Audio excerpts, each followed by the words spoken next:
Om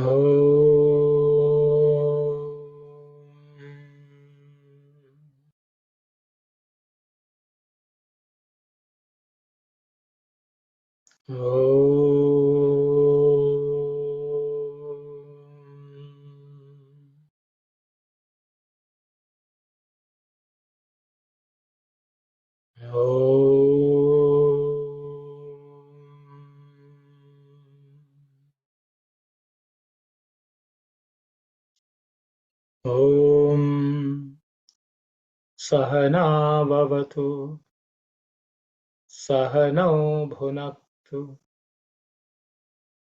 Sahaviryam Karavavahai Tejasvidavadhitamastu Ma Vidvishavahai. Om Shanti Shanti Shanti.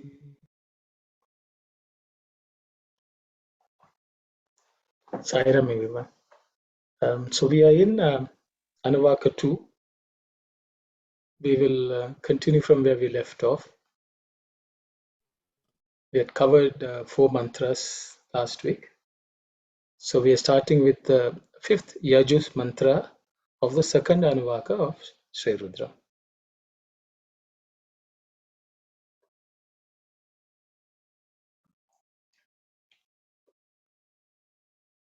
Namo Harikeshayopavitine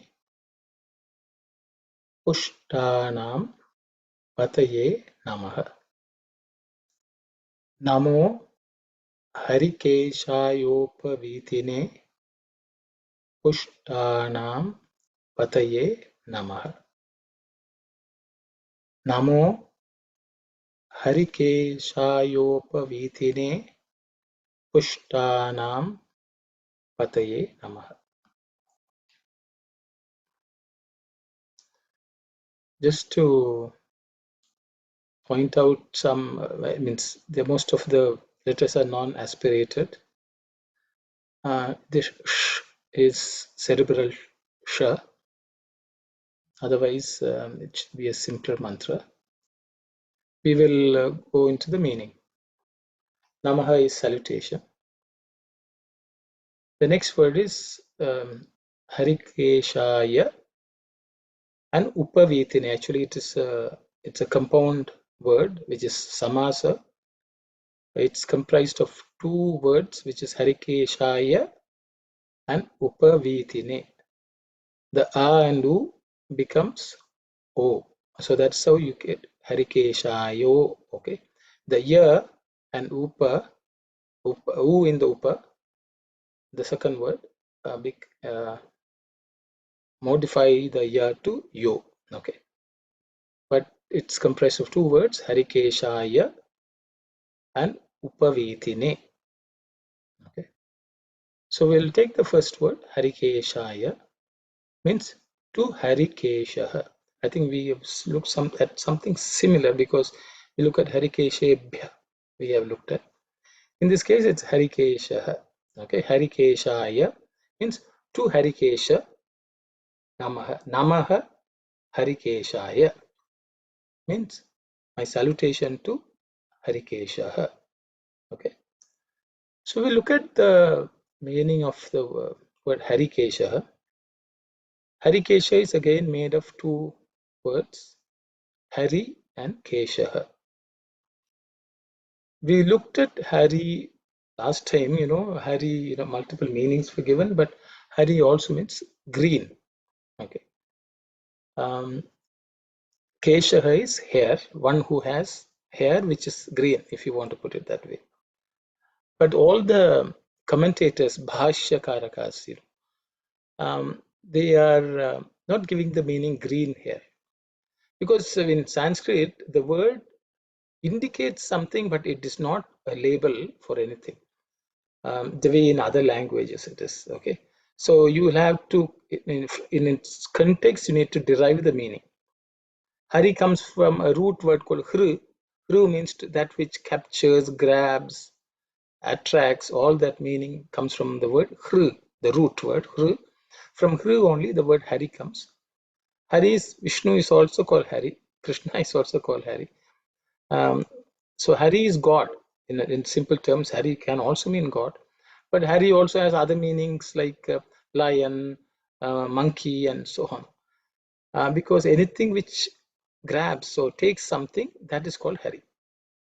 But green is also called Hari because Harita means green color. Because you can say the green is also attracting the sunlight. It's taking it. But most of the meaning which all the Bhashyakarakas, the commentators are given, is either black or dark. Hari also means you can see the black color here absorbs all the sunlight. Black is a color which absorbs anything, it takes in. So in this context, Harikesha has been translated as one with dark hair. Okay. There's also meaning. It also indicates, if you look at the other lines, maybe I will go through the other words and then come back. The next word is upavitine. Okay, next word is upavitine. Upavitine means to upaviti. Okay, upavitin or upaviti. Upaviti is the simple noun. Upavitin is the root word itself, pratipadikam, as it is called in Sanskrit. So to upaviti. Who is an upaviti? One who wears a sacred thread. Okay. The upaviti means one who wears a upavita. Upavita means the sacred thread. So upaviti means one who wears upavita, one who has already donned the sacred thread. So it usually refers to a brahmachari who has just donned the upavita. So that means it is like a brahmana student who has taken the Gayatri initiation and he wears that's which is called Upanayanam. And Brahmopadesham, you get the Gayatri mantra and then you start wearing the Upavita, which is the thread. It has certain symbolic meaning, but what it basically means is someone who has taken to the path of studying the Vedas and also who has taken the vow of upholding the Brahmanatva, okay, the study of the scriptures, propagating them, and so on. So the Lord is the original Upavita, means who took it upon himself to make sure that the Vedic scriptures and scriptural knowledges are kept alive. The Dharma is kept alive. So the Brahmana who takes on that role, his primary duty is to uphold Dharma and make sure that Dharma continues to thrive in the world. Okay. So, but that's a young person also. So Upaviti, generally after a while people will not call you an Upaviti, but a person who has just taken on the Diksha or Gayatri Diksha and has become a Brahmachari, the Brahmachari is always addressed as Upavita. So you can say Harikesha means Hari also green, means very new, fresh, alive, So one who has a lot of hair, who has not lost the hair is neither gray. All these meanings are given by the commentators. So we are seeing the Lord Rudra as a very young person, eternally young. So Harikesha Upavitini. Okay. So that way the Lord has been looked at. We'll go to the next word, which is Pushtanam. Pushtanam means of Pushtaha. Okay. So that is in Sanskrit technical terms, it's the sixth vibhakti. Okay. Or sixth case suffix. Means it belongs to Pushta or of relating to Pushta. So of Pushtaha. What is Pushtaha? Pushtaha is the plural of Pushtaha. Okay, means many. Okay, Pushtaha means those who are Pushtahas. Okay, so though Pushta means it comes from the word pushti. Pushti means that which is complete, that which is perfect, that which is well nourished. Okay, when one pushtiya, somebody's pushti, they are in a state of pushti means they are very healthy, they are well nourished, they are complete, they are perfect. You know, that kind of meaning comes from the word pushti. So Lord Rudra is the Lord of those who are complete, perfect, and well nourished. Pushtanam pataye namaha. Okay, so how do we attain the state of well nourished and perfection? By studying and upholding Shastras, like an Upaviti or Harikesha, and we should be ever young, okay, ever thinking of the Lord, ever willing to absorb the energy from the Lord. So you can say Harikesha, you can say once whose hair is like Hari, God is his hair. That way also you can say. Okay. Harikesha Upavitine. So Harikeshayopavitine Pushtanam Pataye Namah. This is roughly the meaning of this word, this fifth mantra in the second Anuvaka. I picked up some discourse of Swami, especially on Pushti. So we will go through that. Okay. Because if you look at some of the commentators, they have given different type of Pushtis. They are saying education, health, you know, many ways you can be a Pushti person who is of Pushti. But I just picked up something which Swami said, which is more relevant for us. So let me go through. Okay, I will just read it. Although there are several paths of devotion, the Vedas have told us that there are three main ones amongst them. The first one is described as the path of Pushti Bhakti. The second one is described as the path of Maryada Bhakti. The third one is the path of Pravaha Bhakti. So let's, so there, though Swami has mentioned three, we're just going to discuss one. Unless someone has some questions about the other two. But we'll just focus on Pushti. Pushti Bhakti can be explained by saying that enables you to directly attain the grace of God without the help of the normal Purusharthas. By accumulating the good that you have done in all your lives, you have been able to acquire devotion of God. Such a path is the path of Pushti Bhakti. One can also describe it as one of total surrender to God.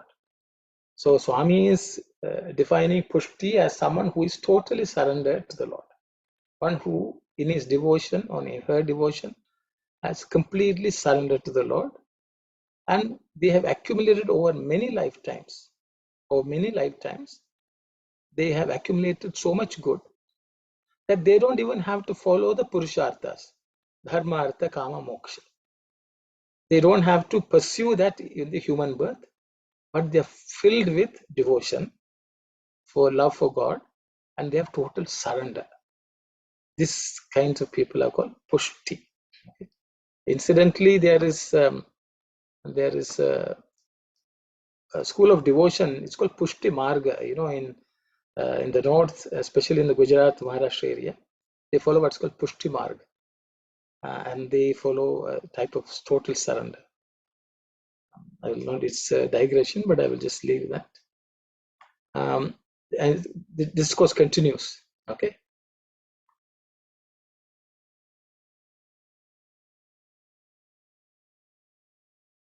Such a person will always regard all that he does as being done for God and by his grace. Prahlada and Radha are the best examples of this category of devotion. They have shown what Pushti Bhakti should be. They had such devotion from their very birth that they did not require the help of elders, nor did they have to do any sadhana. They earned the grace of the Lord and enjoyed great bliss. Among women, Radha, and amongst the men, Prahlada, are shining examples.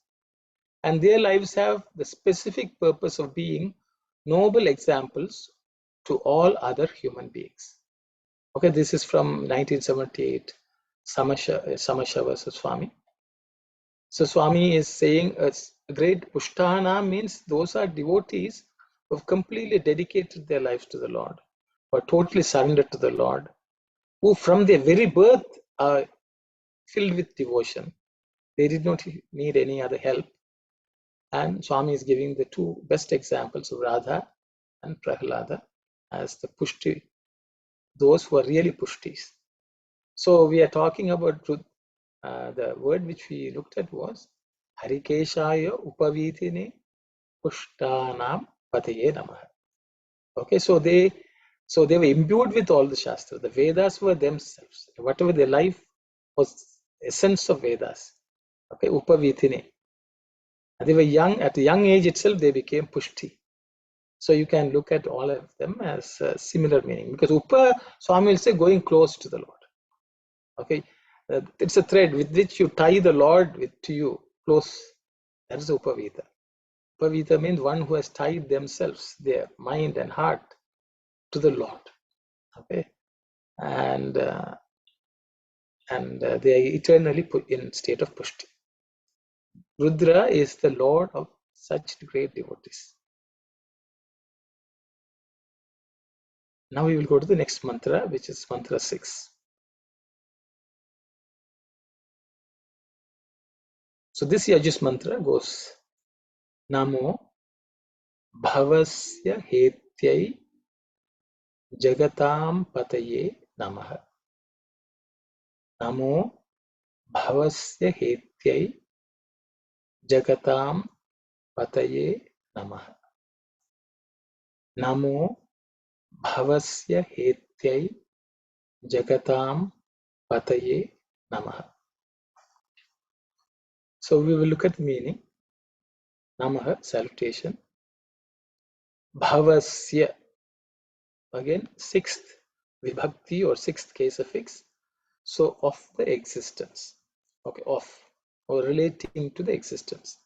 What is existence? Bhava means to exist. So generally, it's also referred as samsara.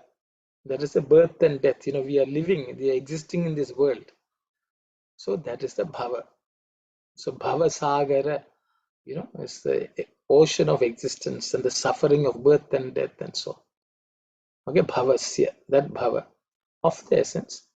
Hetyaihi. Okay, hetyai means to that hetihi. Okay, to heti again.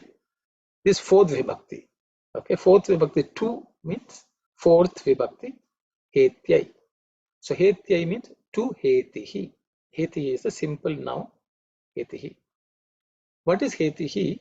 Hetihi can have multiple meaning. It's a weapon of destruction. Okay, so the weapon of destruction of existence, bhavasya. Hetihi bhavasya. Okay, so it can also mean one who destroys. A person also can become a weapon. And he is the one who destroys. Anything which destroys, that is hetyai. Okay, hetihi. So to that hetihi means hetyai namaha. Bhavasya hetyai namaha. Bhavasya hetyai namaha. So we bow down to that one who destroys the bhava, the existence of birth and death. Okay, the cycle of birth and death. So that is bhavasya hetyai. And jagatam is the next word. That's of jagantaha.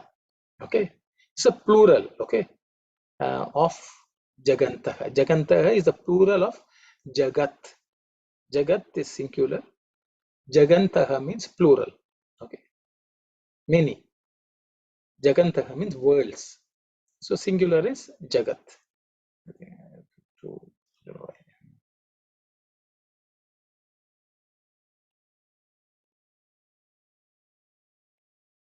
Pataye Namah is the Lord.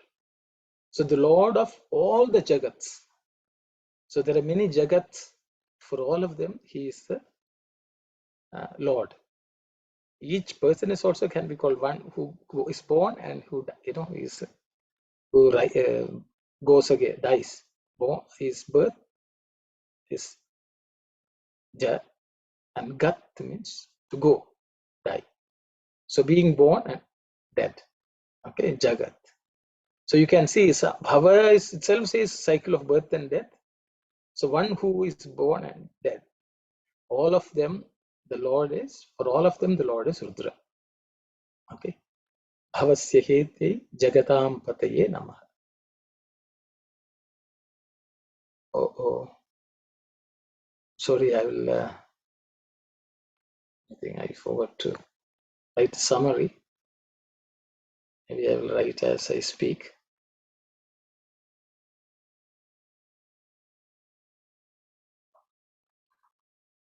Okay, so the destroyer.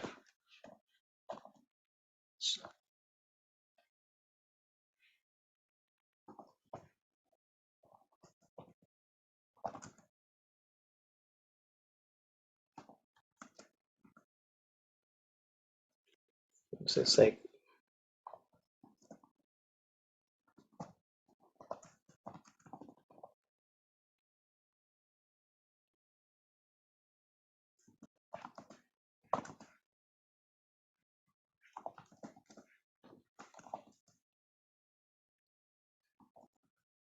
okay. So he is the destroyer. Okay, salutations, the destroyer of the cycle of birth and death. Bhavasya hete, and the Lord of all the worlds. Jagatam pataye.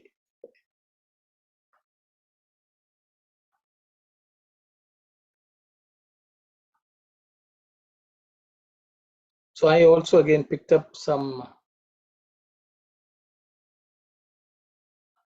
discourse excerpt. We'll just go through. The very first lesson I gave when I declared my identity at Uravakonda was Manasa Bhajare Guru Charanam Tustara Bhavasagara Taranam. So this is the first bhajan which Swami taught, and that is the message of his coming down to help us. That is to say, first know that you are in the cycle of birth and death, the ocean of worldly life, Bhava Sagaram. Then resolve on crossing it, Taranam. Then fix on a Guru or the name and form of God which appeals to you. Lastly, dwell on his glory, do bhajan, but do it with all your mind. He who is deluded by this relative reality is the worldly person, samsari. He who is aware of that it is only relatively real is the spiritual practitioner, sadhaka. Egoism is the most dangerous illusion that has to be exploded and destroyed. So this is a discourse of Swami from 14 January 1964. So Bhavasya hete jagatam pataye namaha. Because he is the Lord of all the people who are born again and again and die. He comes down to destroy the bhava. So bhava is our egoism, attachment to this world, attachment to our body. So he's the dangerous illusion that has to be exploded and destroyed. So only the Lord can do, only Rudra can do that. And Swami is nicely explaining what that bhavasya heti jagatam patiye in this discourse. So I thought it was very apt. So I thought I would share. We will go to the next mantra.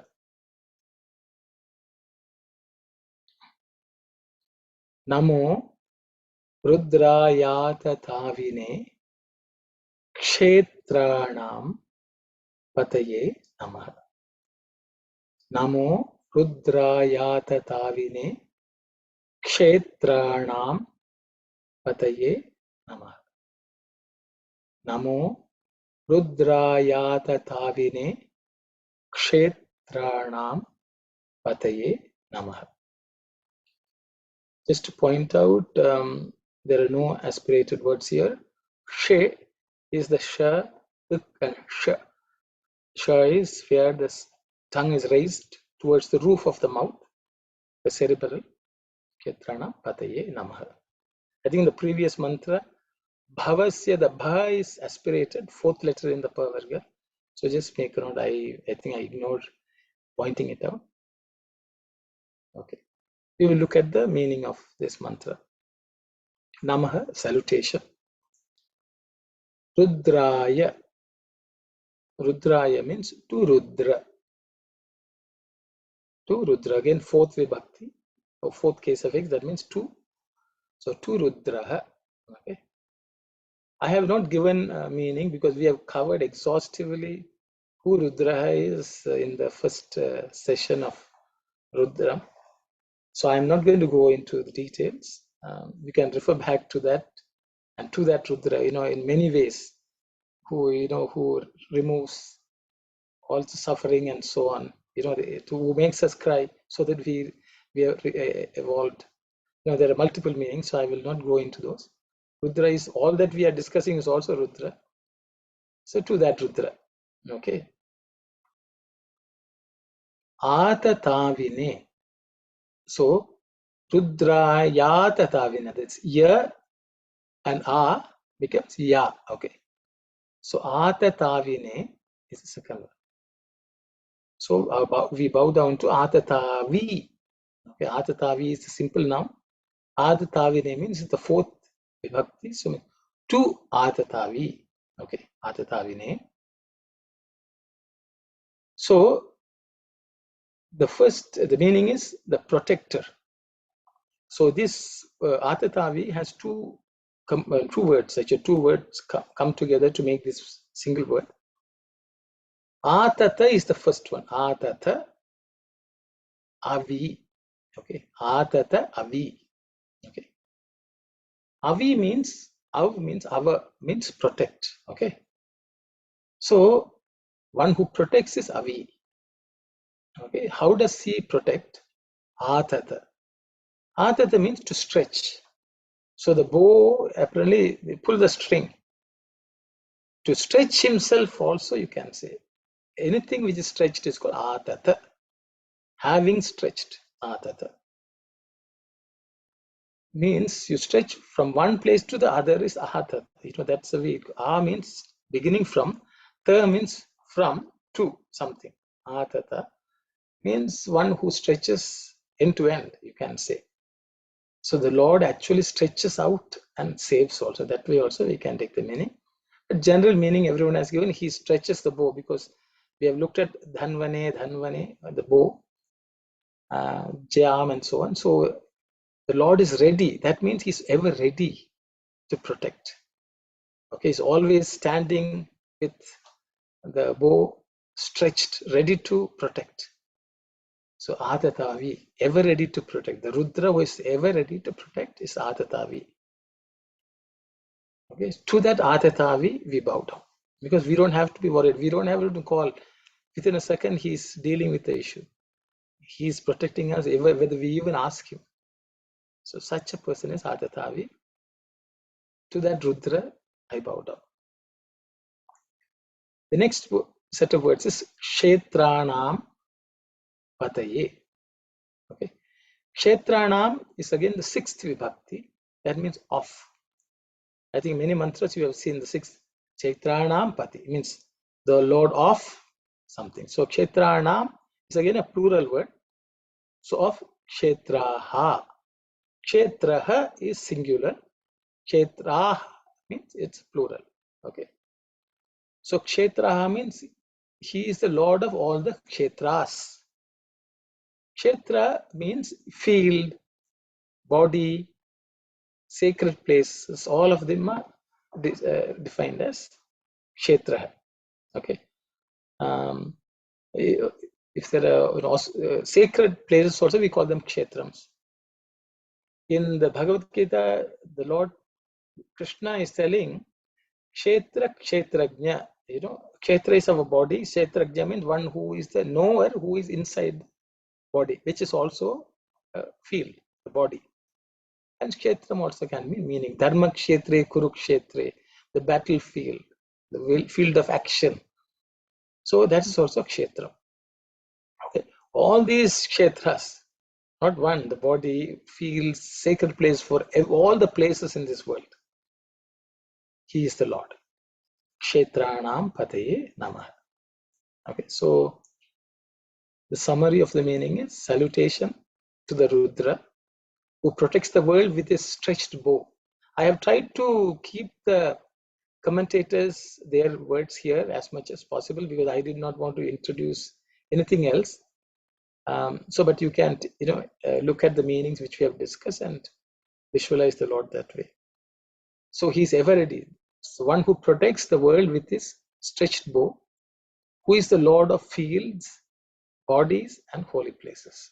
That's what I would say. Because the meanings are many, there are many layers of meanings. This is just some meaning I had to put together, so I hope that's okay, because otherwise writing all the meanings would be multiple pages, so I have avoided that. Okay, we'll go back to Swami's discourses and excerpt.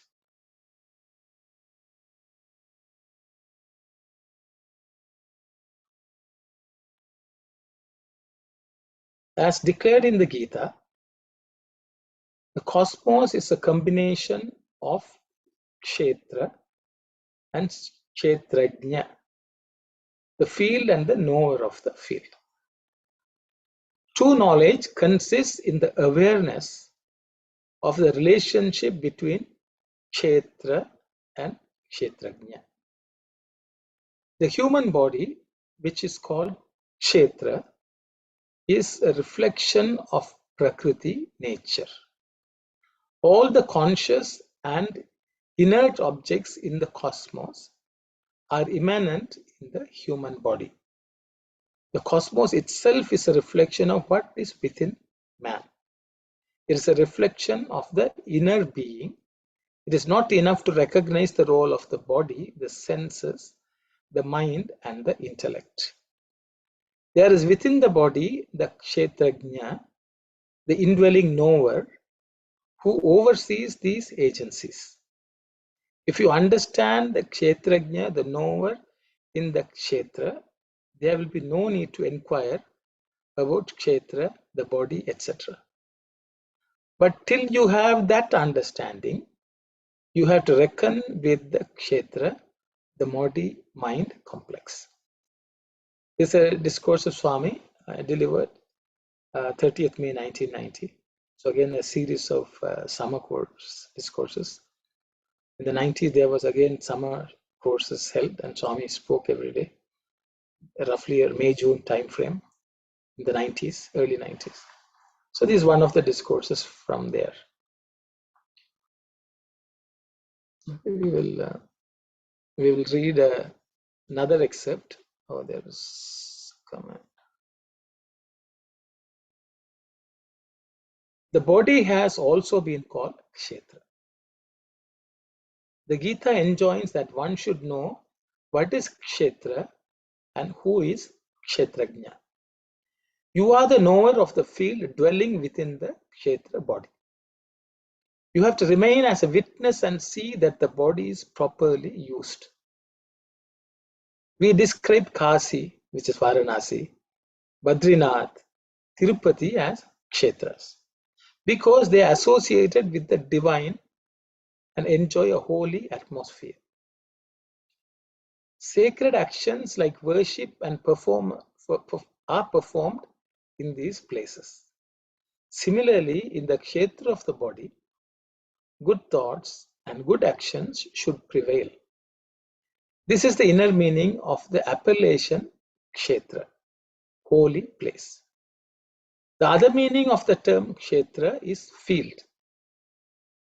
In this field of the body, the fruits we reap are dependent on the seeds we sow. If you sow good thoughts, you reap the fruit of good actions. Evil thoughts yield only bad results. The body is thus a field in which the seeds of merit and sin are sown. The discourse continues.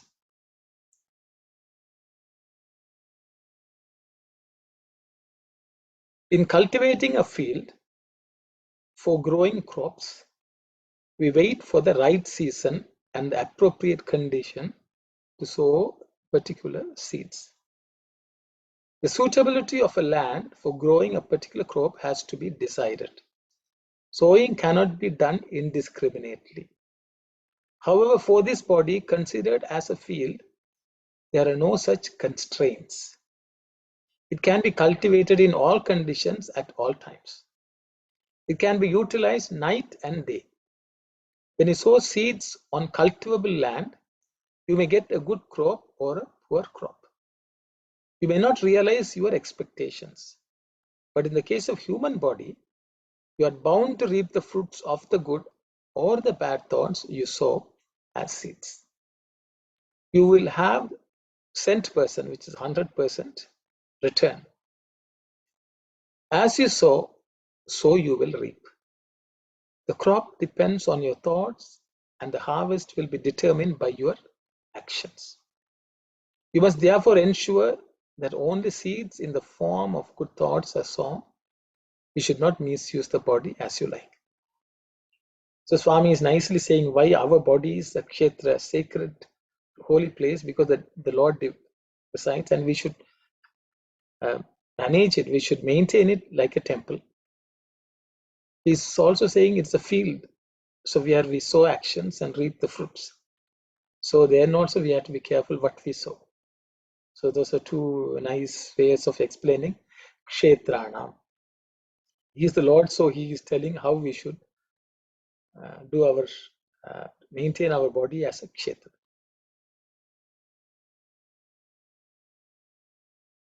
So then we'll go to the next mantra.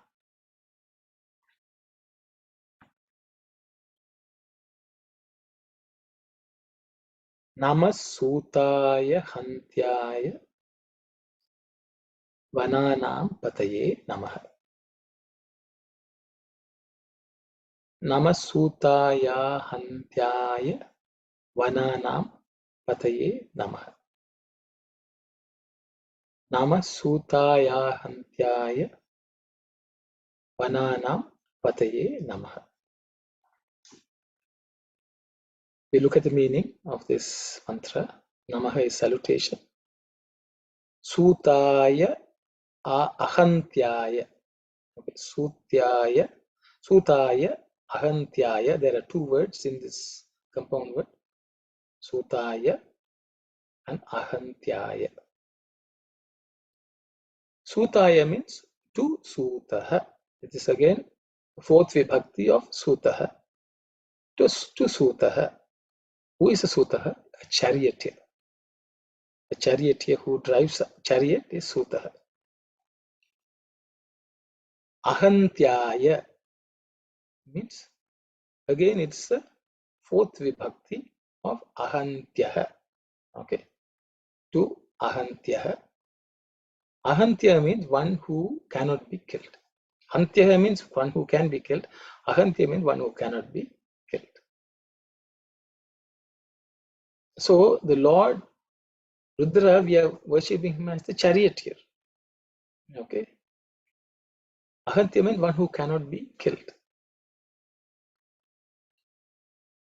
Vananam is the next word, which is again sixth vibhakti. Sixth vibhakti means of. Okay. Of vanani. Vanani is the plural of vana. Vanam is singular. Vanani is plural, many. So of many forests. Okay, of many forests. Vananam. Pati, Lord. So he is the Lord of forests. He is one who cannot be killed. And he is Sutaha. So I am always reminded of Krishna. Krishna was a charioteer. he could not be killed. All the arrows which came towards Arjuna, he was able to hold them. So he's Ahantyaha. And Ahantyaha is only the best charioteer in a war field. We'll just finish Kshetra. So Dharma Kshetre, Kurukshetre, there the Krishna was at play. Okay, he was a charioteer. He could not be helped. He could not be killed. And Vananam Pataye. Vana means jungle, where there is anything can happen. There's no rule of law. There he cannot be touched. Even when there is in such a chaotic place, he cannot be touched. He can drive through that. Any problem. Even in the jungle, he can be a good charioteer. No GPS, no rule, no roads, no signs. He can drive through them. That is Rudra. So, salutation to the charioteer, one who cannot be killed, the Lord of the forest. So, if we have the Lord as our charioteer, any place can be navigated with his help. That is Namasutaya Hantyaya Vananam Pataye Namaha.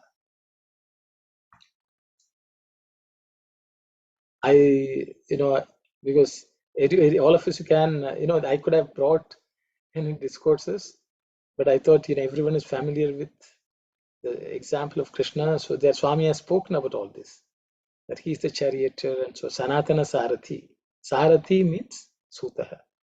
So he's driving. So I did not go into too much detail because all of you are familiar, I'm sure. Okay, so we will go to the next mantra.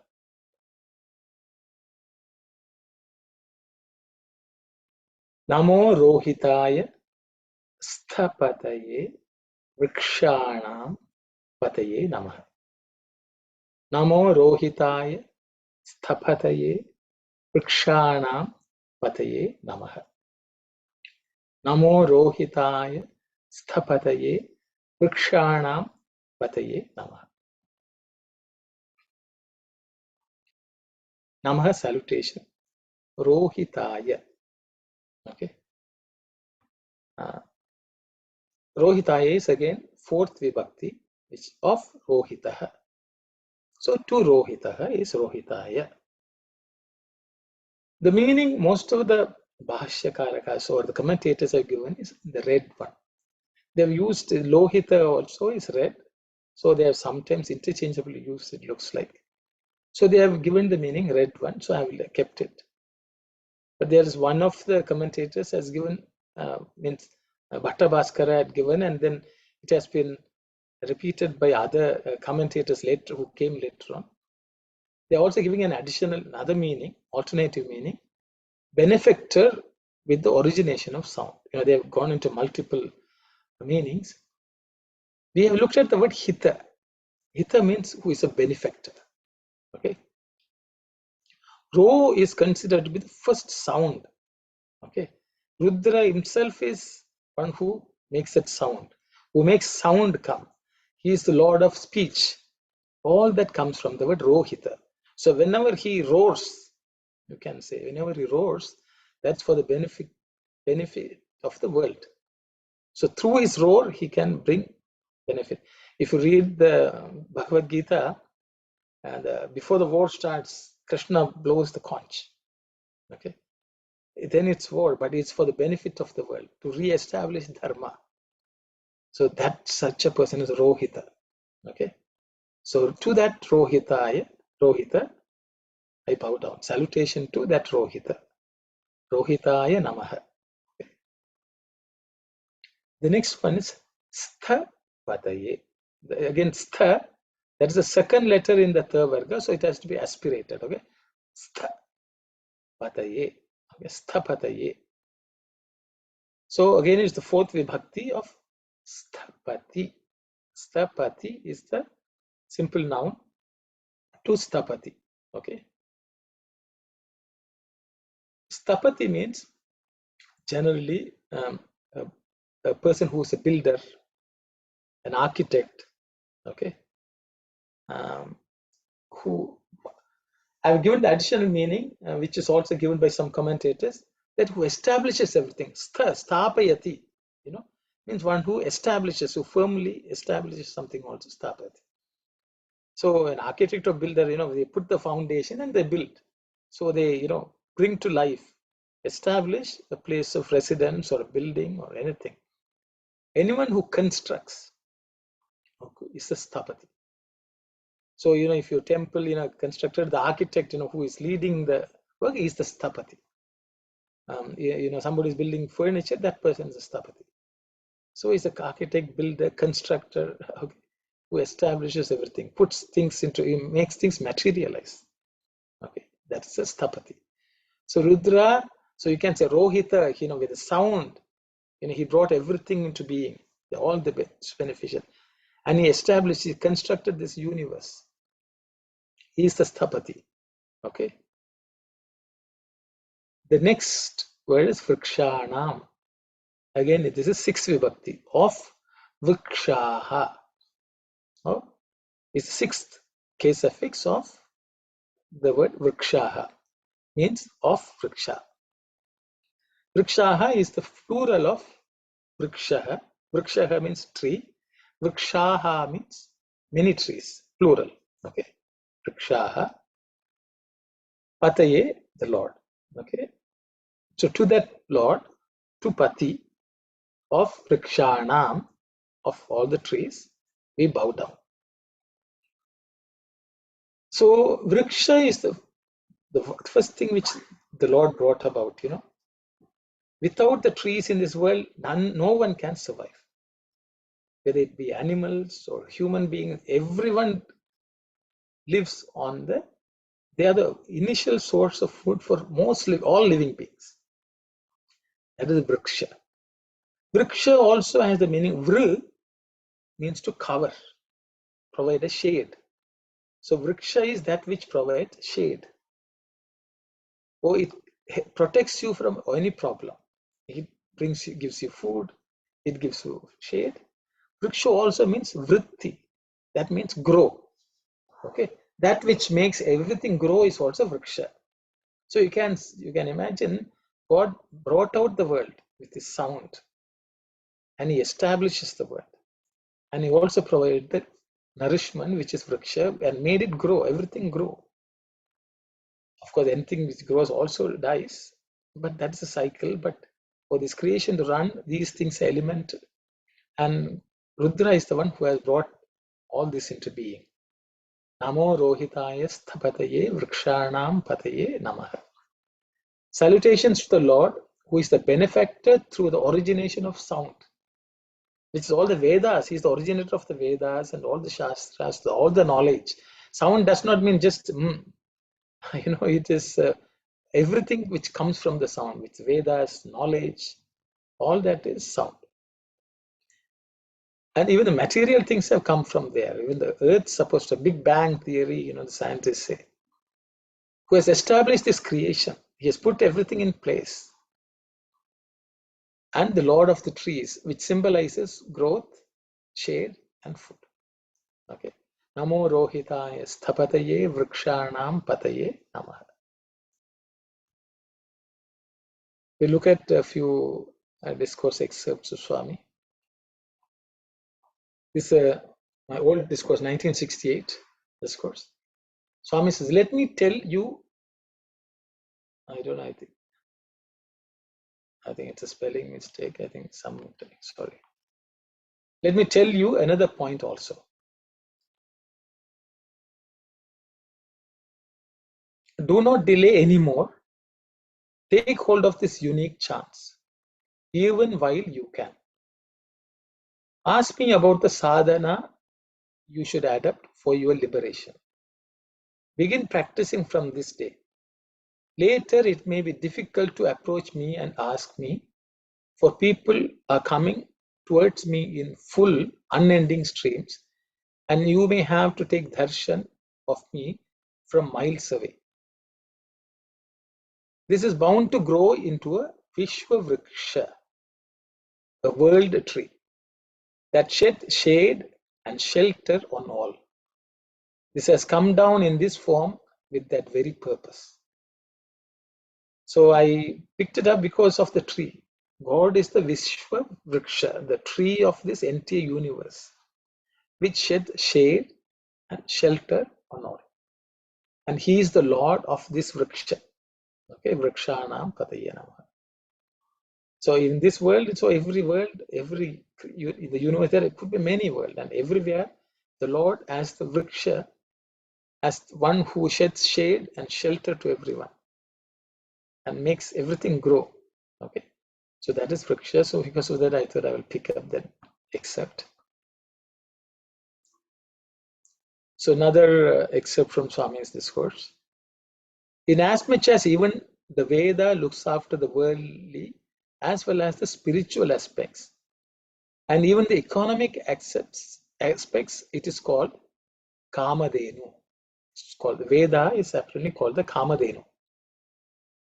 In the Shruti, this has also been described as Apushpam, Aphalam, that is one which has neither flowers nor fruits, and so is like the Kalpa Vriksha. Apparently, this tree doesn't have fruits or flowers.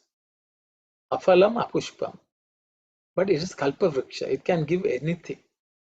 Okay, if you look after the tree with great care, there is no objection for us to get the desired flowers or fruits from that tree. Even though it does not have flowers or fruits, it can give you flowers and trees.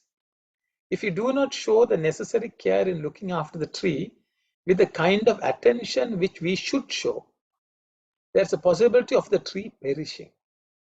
In the same manner, Veda is like a kalpa vriksha, or a tree which gives whatever we desire. However, in order to protect it, we have to practice or constantly recite Veda.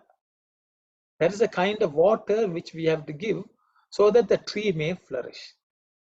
I picked it up because this vriksha has been equated with Veda. And because we are talking about Veda and studying, I thought it's very relevant. So anyway, the excerpt continues.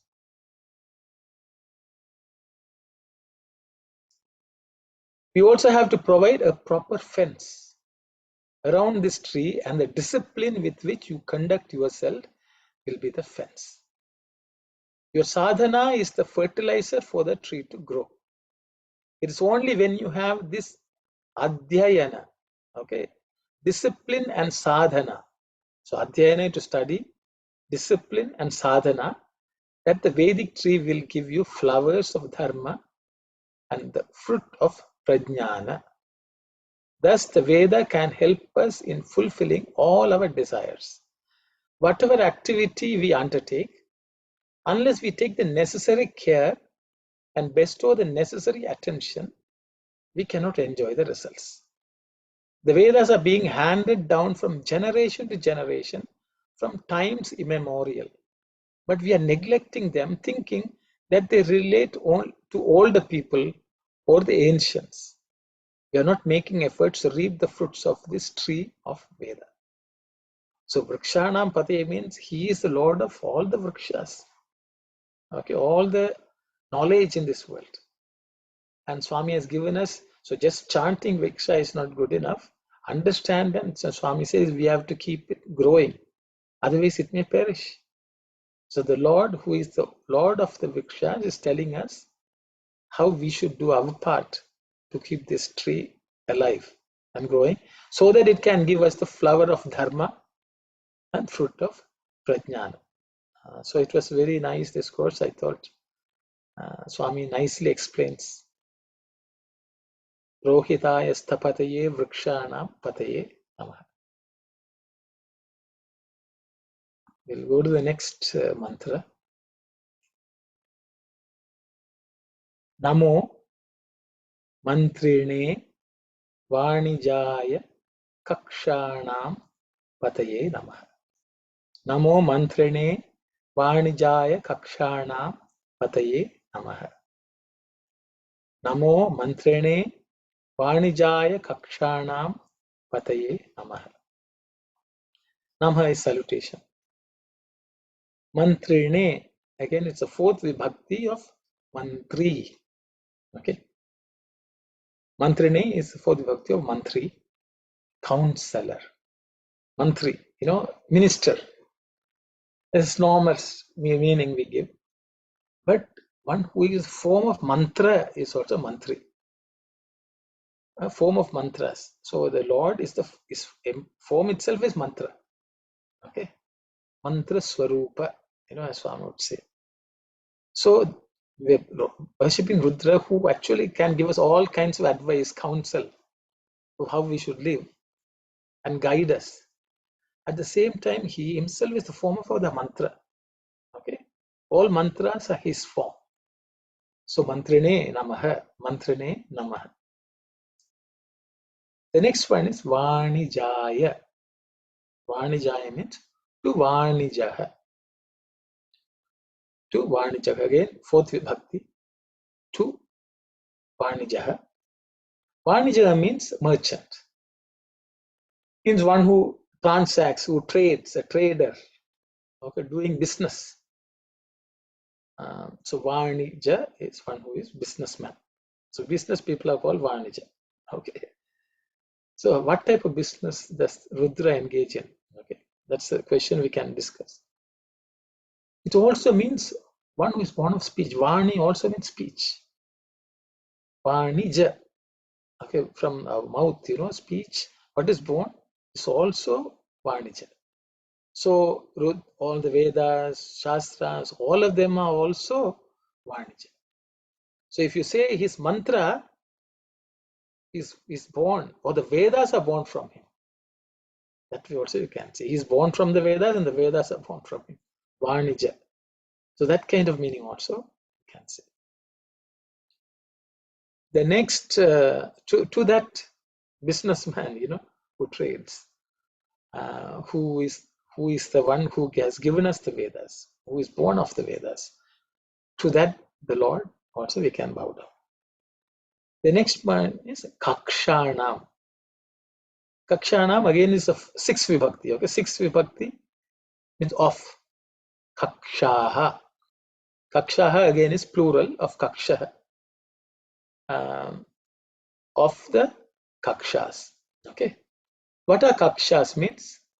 They can be caves or jungle thickets. In the jungle, you have all sorts of growth, underbush and things like that. Inaccessible places. Okay. All that is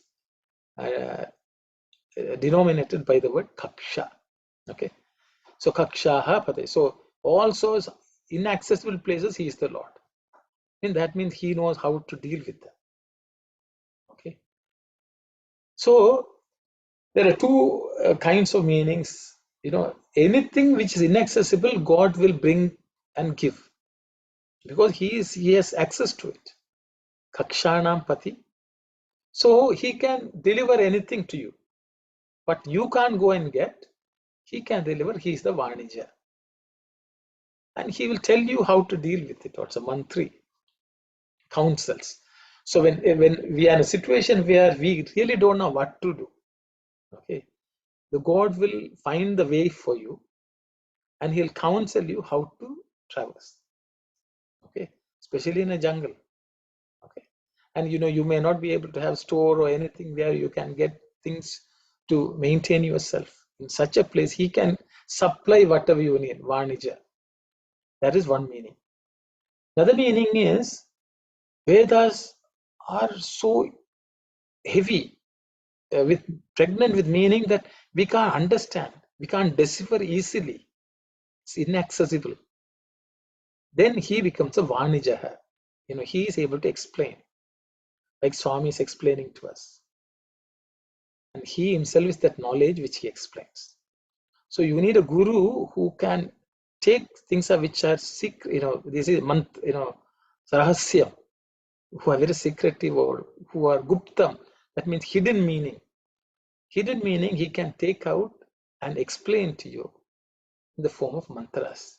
And that becomes a mantra for us. So both these meanings are present here. Namo mantrene Vanijaya Kakshanam Pataye Namaha. So we are praying to the Lord Rudra. For salutations to the Lord who is counselor, merchant who distributes all that anyone needs, even knowledge. Okay, and the Lord of caves, jungle, thickets, and inaccessible places. So there's nothing called difficult for the Lord. Nothing which is unattainable. With the help of Rudra. To that Rudra we bow down. Okay, Namo Mantrane Vanijaya Kakshana Pataye Namaha. I have a couple of discourse excerpts.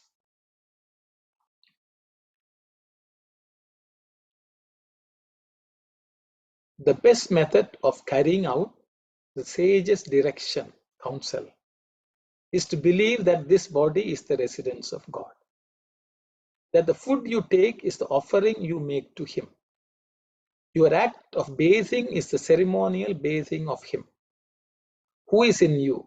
The ground you walk on is His domain. The joy you gain is His gift. The grief you experience is His lesson. Remember Him ever, in sun and rain, day and night, asleep and awake. That is the unalloyed contemplation He advised the pupil to do.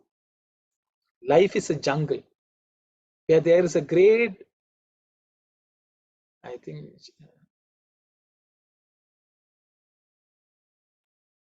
because sorry, there's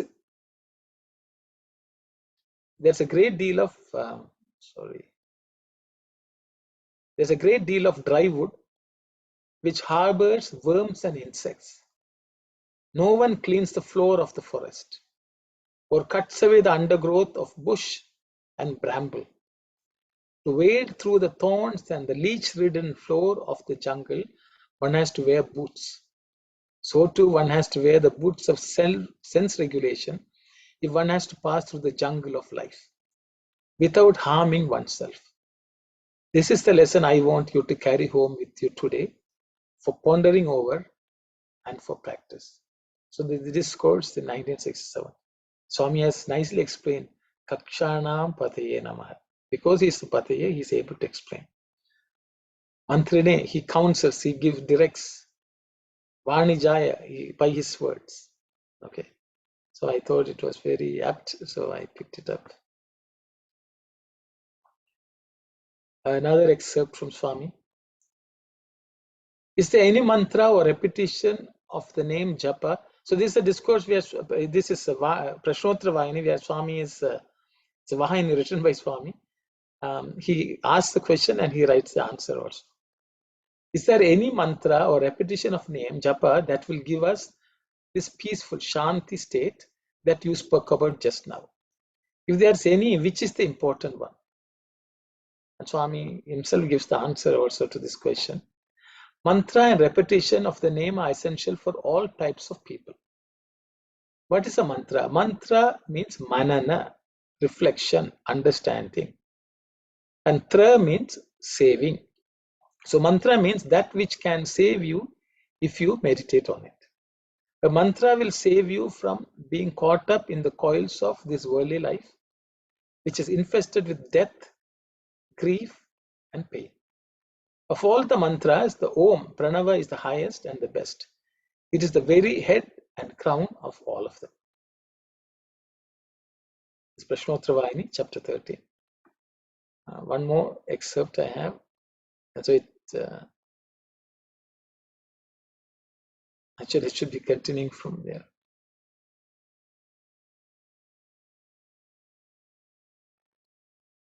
Sorry, okay. Sorry about all the. It's also from Prashnottara Vahini. Okay, it continues. Is there any mantra or repetition of the name Japa that will give us? Oh, it's the same thing. So, okay, sorry. I think it's a repetition. Sorry. Okay, so with that, that's all I had for today. Yeah, okay, it's the same thing. Sorry, everyone. So that's all I had for today. So we will. Okay, Brother Kumar, you have a question? Please go ahead. Sairam, brother. After the mantra 5, I just want to understand that point from the relevant gems from Swami. Yes. After the mantra 5, actually. Yeah. Okay, so you want me to 1 second.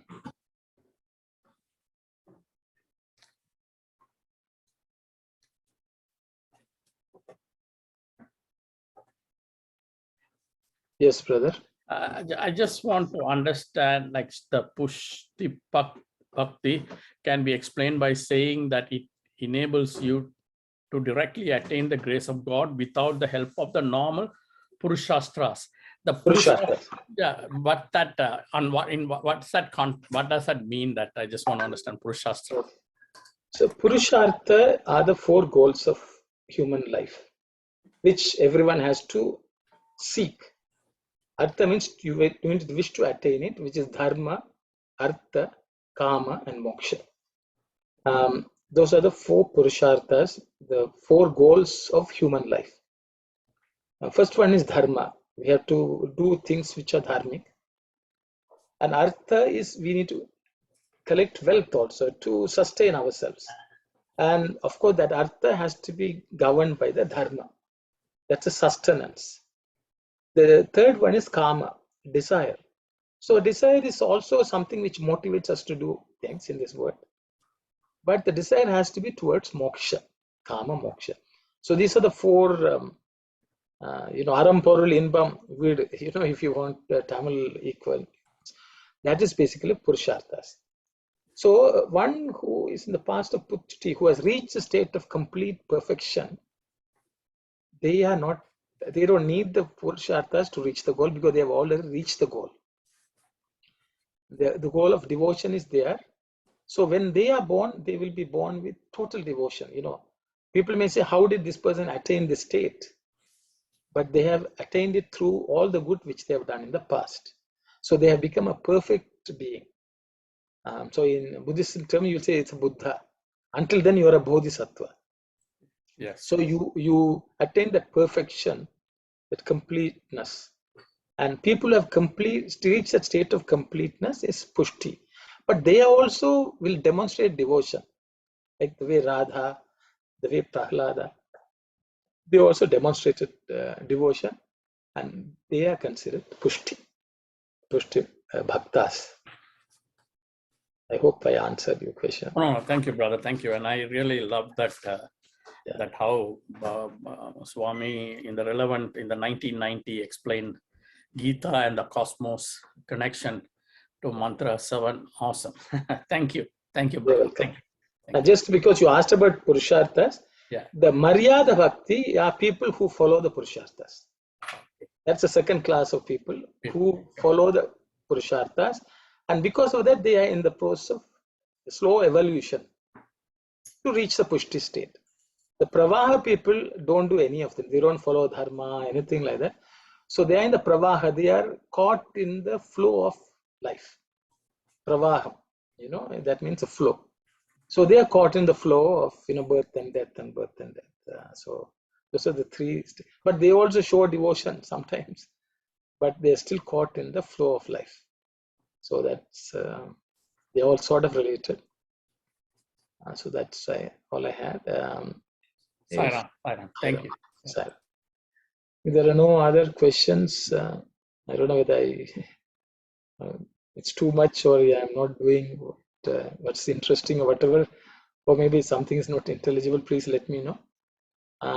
Otherwise, we can close the session. Sairam, I don't know. Please don't change anything. Perfect. Okay, Sairam. Very blissful. Okay, thank you.